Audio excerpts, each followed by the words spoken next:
Google Sheets can help you organize and print your labels with ease.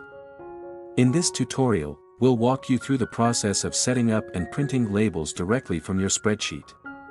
Let's label it up. Step 1. Open your spreadsheet. Launch the Google Sheets document containing the data for your labels. Step 2. Prepare your data. Ensure your data is organized in columns, with each column representing a different label element, like name, address, etc. Step 3.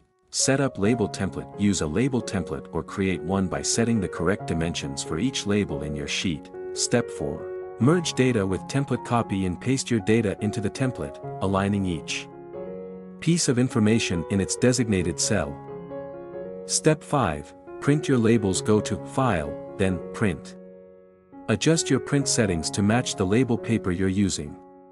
Check Print Preview to ensure everything looks right, then click Print. And there you have it, your labels are ready to go. If this tutorial helped you streamline your labeling process, please give us a like and subscribe for more practical Google Sheets guides.